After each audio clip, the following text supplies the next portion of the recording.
Let me approach this slightly differently today and, start with some context. What I wanted to do is, take you back around 5, 6 months and start from there and how we have been thinking about the evolving macro and markets for India. How we have been thinking about it since the war started and therefore, put in context today's RBI policy. So as for a very long time, India's inflation has been quite subdued, and therefore RBI has had the opportunity to cut rates by 125 basis points over the course of the last 1.5 years.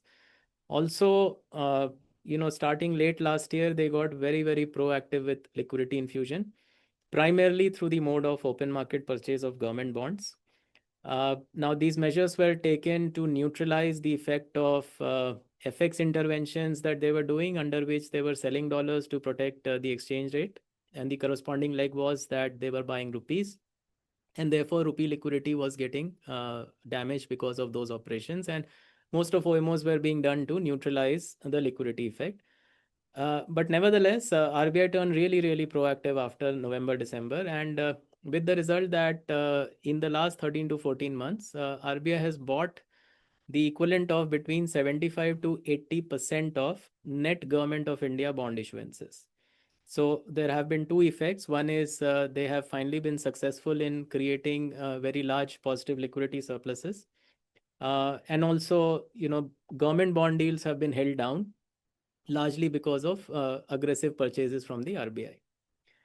Now, since October, November, or thereabouts of last year, you would think quite counterintuitive to this, but we have actually been turning more and more defensive on duration.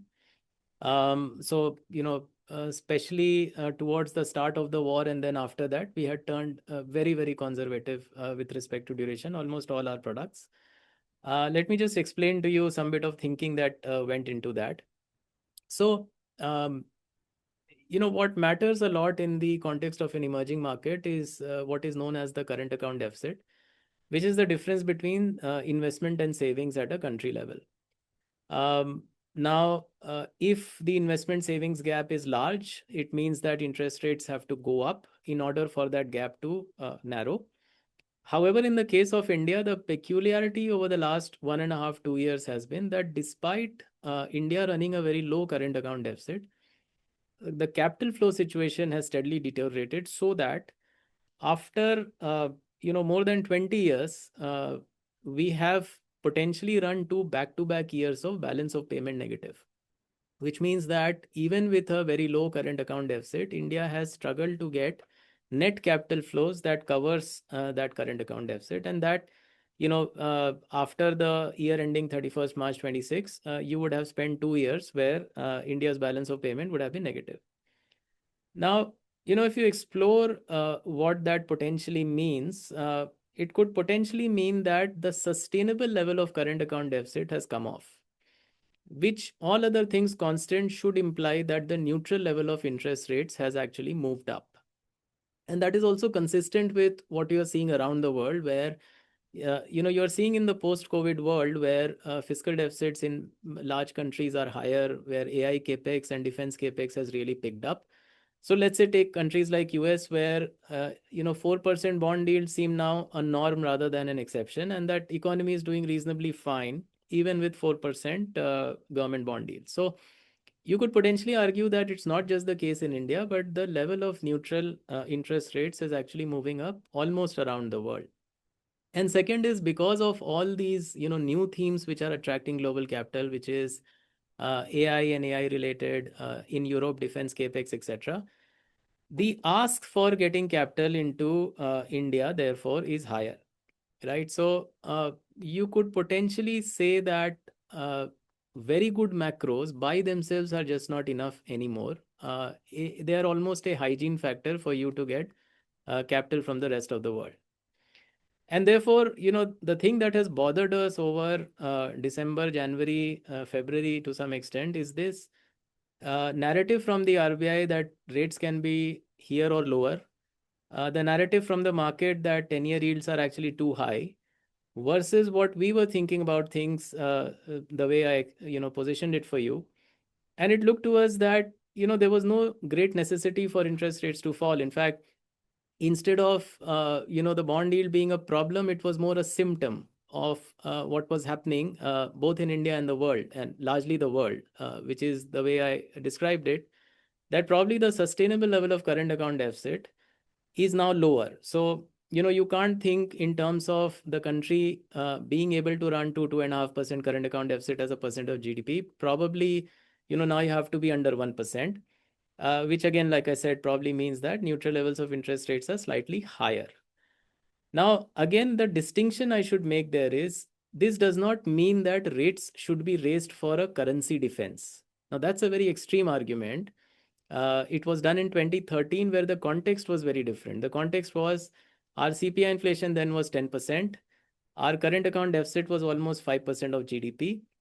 And therefore, the system was crying for higher interest rates. And that's what the RBI had to forcibly deliver because they were late to hike.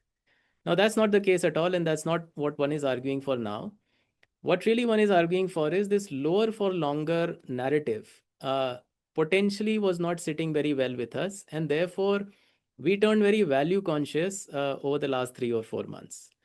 Now, what does value conscious mean? In fact, one other thing I should mention, RBI was not just satisfied with cutting rates down to 525 on the repo rate, but since December, they actually stepped up easing. So one of the things that I mentioned was aggressive open market purchase of bonds. You could potentially argue that they did a lakh and a half crores, a lakh and a half crores more bond purchases than was strictly required. And second, they stopped doing what are known as variable rate operations to suck out temporary liquidity surpluses. So what that did and continues to do is the overnight collateralized rate, which mutual funds like ours lend at, basically has collapsed or did collapse and continues to be lower than the 5-quarter repo rate. So this is almost, injecting dovish uncertainty, or you call it stealth easing, whatever you want to call it. But so this was not sitting well with us, which is, in our sense, the narrative was probably arguing for slightly higher neutral rates. But the consensus seemed to be that, bond yields are too high, they have to fall, that RBI probably has room for further easing. And then the war started, and the first few days of the war, actually, the market continued along that lines.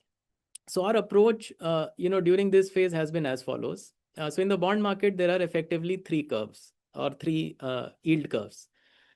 One is what we know, the government bond curve. The other is the non-SLR or the corporate bond curve, wherein, at the front end of that curve sit bank CDs and short-term corporate bonds going up to 2-year, 3-year, 5-year, 10-year. 10-year, 15-year is not that liquid on the corporate bond curve, but up to 5-year, there's enough supply. And then there is this swap curve or the OIS curve, which is a non-funded curve typically used for hedging purposes by mutual funds. So if you see each of these three curves, the dynamics on these three have been quite different from each other. So right up to, let's say, 30-35 days back, the government bond curve, in our view, was being artificially held down because of aggressive open market purchases by Reserve Bank of India. So it wasn't really reflecting, what we thought was the macro dynamic. And even after the war started, for the first few days, government bond yields in India hardly budged because, the residue of RBI intervention was still in the marketplace. If you look at the corporate bond curve, that has exhibited very different dynamics because there has been a massive rise in credit to deposit ratio for banks as credit growth has strengthened and deposit growth has lagged. RBI has struggled to create enough system liquidity. They have gotten ahead of the problem over the last 3 or 4 months. But prior to that, it was, kind of a treadmill effect wherein they were creating liquidity, but it was getting destroyed through rupee dollar interventions. But like I said, over the last few months, they have gotten ahead of the problem.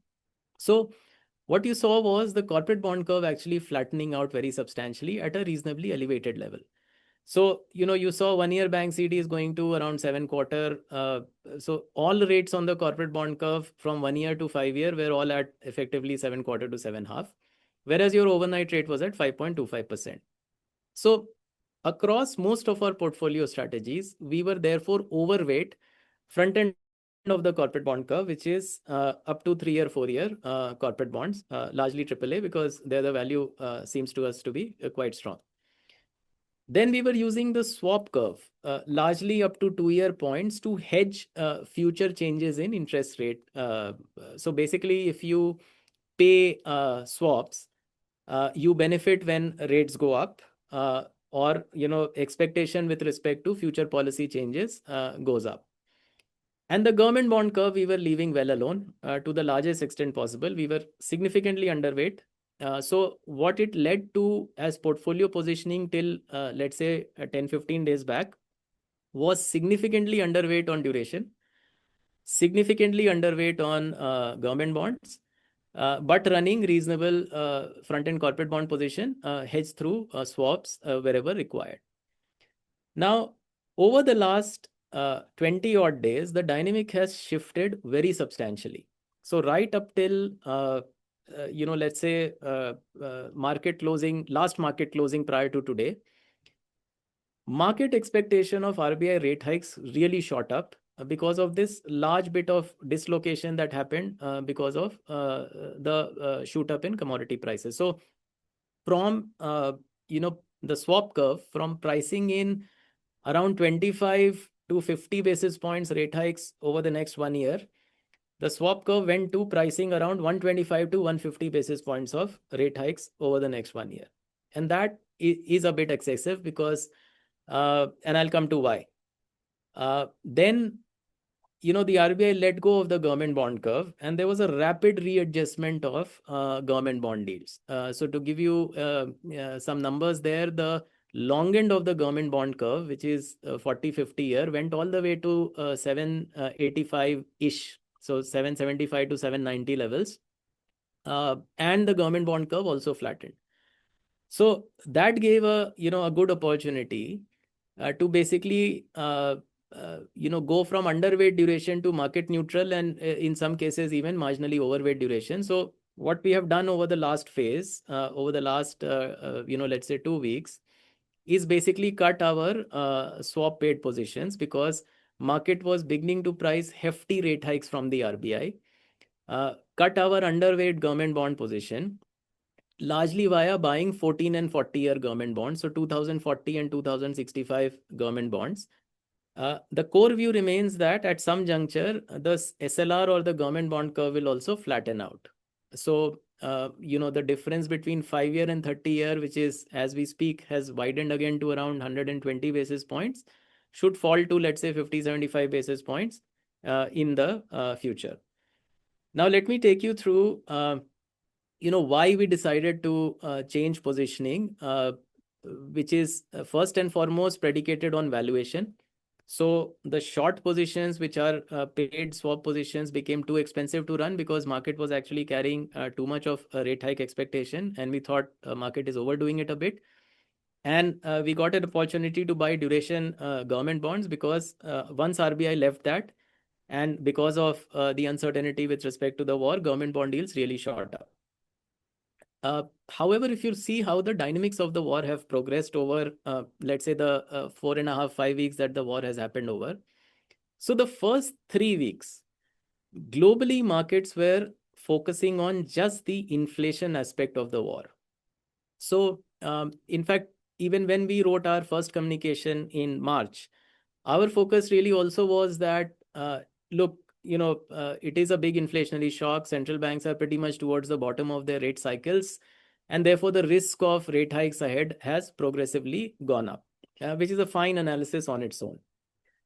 But what started to happen after week 3 of the war is that globally markets started to focus more and more on the growth destruction effect of the war. So one of the clear ways you can track that is you look at 2-year government bond yields in developed markets. So let's take the case of the US. The Fed has a dual mandate, both inflation and growth. Now, in the first 3 weeks of the war, there was a very sharp rise in the 2-year government bond yields in the US. They went all the way to 4%. So in terms of Fed pricing, what happened is markets were anticipating 50 to 75 basis points of rate cuts from the Fed prior to the war. That went to zero. Similarly, in fact, marginal hikes started to get priced in. More extreme pricing happened in markets where central banks only have an inflation target, like Bank of England and European Central Bank, where markets went from pricing in minor rate cuts to 50 to 75 basis points of rate hikes.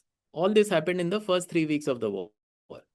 And therefore, seeing this market action, we were quite comfortable continuing to run short duration positions. However, by week 4, like I said, the narrative flipped. And the key measure of that was what was happening to US 2-year rates, which despite oil climbing to 115, went from 4% to 385. So clearly, and you could see that in commentary from global portfolio managers, that people were beginning to worry about the growth shock from this war. So therefore, if you were to, break the last, that is 13, 14 years into 3 big episodes that happened. One was the 2013 current account deficit crisis in India that led to 200 basis points overnight rate hike from the RBI. 2020, as you know, was the COVID shock, which was effectively an activity shock. So when COVID happened, a large part of economic activity had to shut down, which led to a sharp deterioration in growth rates. And there was 2022 commodity shock, which was the Russia-Ukraine war, which was not an activity shock. It was only a commodity shock. But because central banks were following expansionary monetary policy at the time, it quickly generated inflation. Not just central banks, but governments in developed markets were on expansionary fiscal policy mode. So it quickly generated inflation, and it quickly created rate hikes from developed markets. It created rate hikes from RBI as well. So the first 3 weeks of the war, market was thinking this is 2022 format. And to some extent, we were thinking that as well, although a minor rerun of 2022. However, by week 4, and as you analyze this better, and as you saw what was happening around the market, you could figure out that this is sitting somewhere between 2020 and 2022. So it's also an activity shock, it's an economic shock, and it is a price shock. So in that case, what central banks do is different, because they also have to look at the economic activity falling, just as they have to look at inflation rising. So then, you have to start, unwinding some of the rate hike expectations that you are making. And then the third thing that happened, which is when RBI, put administrative measures on the foreign exchange market. Basically, they cut banks' net open position from 25% of capital or net worth to $100 million absolute. And then next day, they also put constraints on them offering non-deliverable forward products. Post that, market started to fear that RBI may actually hike rates for currency defense. And that was simply just an irrational, unjustified fear. So those 5-7 days period, and I'm not saying we perfectly timed that, but we got it wrong by 10-15 basis points also. But what you could see is that market is now continuing to fear rate hikes in India, but the economic format, the way the world is looking at it now, is not 2022, but 2020 plus 2022. And this last fear that market had started to price in of RBI using interest rate defense for currency was completely unjustified. So that gave us the comfort to really close out our short duration positions, build back government bond exposures, and basically at least get to market neutral in most of our products. In some of the products, maybe we are also marginally overweight versus the median of peers. So this is how we entered the monetary policy today. And if you see, broadly, the RBI MPC are talking about the same thing. So, so Governor spoke about channels of transmission of the war. So clearly, higher commodity prices and the, therefore the wider import bill has current account deficit implications, has inflation implications, has growth implications. If there is capital outflow or remittances don't come in, then financial conditions can tighten. And that can lead to higher interest rates. So that's an channel that Governor spoke about. And if world growth were to slow, then local growth will slow. That's also a transmission that Governor spoke about. However, he made some very important statements. So one statement that he made is that if the initial supply shock sustains, it can potentially transform into a demand shock over a medium term. So basically, the format he's approaching this from is that it's a supply shock. And if it runs for some time, it can actually become a demand shock. If you see the RBI MPC's assessment of inflation, it continues to be very benign. So basically, in the MPC statement, they are saying that so RBI for the first time has unveiled a average core CPI forecast as well. So they are now forecasting headline CPI at 4.6% for FY27, and they're forecasting core CPI at 4.4%. But if you take out valuables like gold, etc., then the core CPI starting point is very low. And the MPC is expressing a lot of comfort, therefore, that there is enough room on inflation. So what we could figure out, the few takeaways is first, that the RBI MPC thinks that the starting points on our macros is very, very good. So growth is reasonably strong, inflation is very low, current account is reasonably good. The second is that they are viewing the geopolitical shock as both a growth and inflation shock. And, like I took you through, this is what globally markets were beginning to arrive at by week 4 of the war prior to the RBI policy. And this is something that we had also started to realize, which was one of the big triggers apart from valuations cheapening for us to close out our short duration positions. The third is, the governor's statement that a persistent supply shock can become a demand shock, which also, indicates to you that given the room that they're seeing on inflation, they are willing to, keep rates relatively loose so that the impact on GDP is not as aggressive as it could otherwise be. And fourth is, during the press conference, the governor mentioned that the current level of real rates is actually quite high.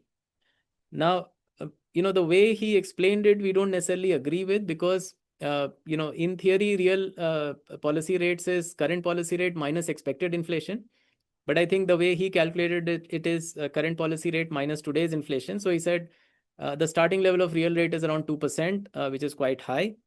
And he said it is possible that you could still have lower for longer rates, which we thought is a bit of a surprising statement, because if you remember, prior to the start of the war, there was an interview by the governor who said, rates will likely be here or lower for longer, absent a global shock. And, that global shock arrived by the truckloads in some sense. But, that guidance, though qualified, is not entirely gone. So to be clear, they are talking about upside risk to inflation. They are talking about downside risk to growth. They are saying that we have to watch and be nimble. An additional complication is more and more people beginning to talk about El Nino this year. So rains could be a problem. I think one of the private forecasters have already put out a 6% deficient monsoon for the season ahead. But importantly, RBI is also talking about both a growth impact and an inflation impact for lower monsoon. So, the same two factors, which is continuation of the war and bad monsoons or weaker monsoons, are presented as upside risk factors for inflation and downside risk factors for growth. But if you cut through, everything in our best assessment, like I said, they think that the starting points are quite good, and there is a lot of room for inflation to rise before they start to get worried. That this is as much a demand concern as it is an inflation concern. That they think there is probably no hurry to raise rates in the future. Now, if you were to, kind of reconcile that with what market was thinking just, 2 days prior, it is a significant shock to market expectation. So market was building in 125 basis points of rate hikes. And here is an RBI MPC saying that, look, for the foreseeable future, we don't think we need to hike rates, but we are watchful, right? So this policy wasn't about, RBI indicating rate cut or rate hike. It was about how much of a pushback to very aggressive rate hike expectations of the market can they deliver. And they delivered a very large pushback. So the effect on the swap curve has been spectacular. Swap yields have fallen very aggressively. So anyone who was using swaps to hedge themselves would really bleed today. Government bond yields have fallen substantially, and corporate bond yields have also started to come off. So this is, as you would expect in a scenario like this. Now, looking forward, see, just like we were happy to push against aggressive rate hike expectations, you should also be able to push back against the expectation that RBI will not hike at all. Because as things stand, if global growth were to sustain at a reasonable level, so assume that the ceasefire translates into a permanent halt to the war, which means that economic activity starts to come back, but the average level of commodity prices is higher than before, because supply will take time to come back, inventories will take time to refill, logistics etc. will take time to smoothen. All of that would happen. So the average level of inflation has moved up. uh, the average level of capital flow is probably more deficient than before. At the same time, these tail risks of 115, 120, $125 oil are not there. So as a base case, as things stand today, you should probably still expect, let's say, as of now, around 50 basis points of rate hikes, probably over second half of 26, 27. This view can change if the damage to growth turns out to be bigger than what we are currently anticipating. Nevertheless, this expectation or not has absolutely no bearing on your portfolio construction today. So, or very little bearing, I would say. So again, if you look at how the three yield curves have closed today, so the swap curve is in the process of unwinding the aggressive rate hikes that market had built in.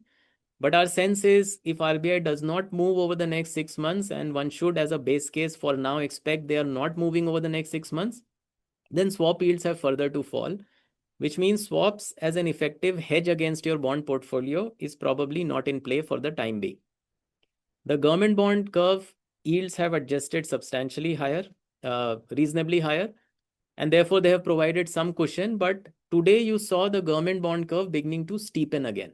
So over the last 2 days, the 4 and 5-year government bond yield has fallen by almost 40 to 50 basis points, but the mid to long end has fallen by something like 15-20 basis points. Now, this flattening is what we are suspicious of. We think probably, over the second half of the year, you will start to see flattening of the curve again as market senses that RBI is closer to the first rate hike. So therefore, on the government bond curve, we continue to prefer the long end and the second to long end. So 14-year and 40-year. And the corporate bond curve is still reasonably flat. But our sense is, those yields will progressively, gradually come off over the next 3-6 months as RBI holds rates, as liquidity remains ample, and as credit to deposit ratio slows for two reasons. First is busy season turning to lean season, and second is if growth were to get a 50-70 basis point hit, as it's most likely going to hit even if war were to stop today, credit growth will also fall. So our preference therefore remains not using swaps for the time being, being long government bonds as the fund mandate dictates, and being long corporate bonds up to 3, 4, 5 years. Government bonds largely the back end, which is 14 and 40. Current expectation, to re-emphasize, remains that over second half of the year, we would expect some rate normalization in India, if for nothing but the fact that average inflation levels are moving up to 4.5, 475 levels, and 5-quarter on the repo rate is probably too low. At the same time, if you look at even closing prices today, almost nothing is getting priced off the 5-quarter overnight rate.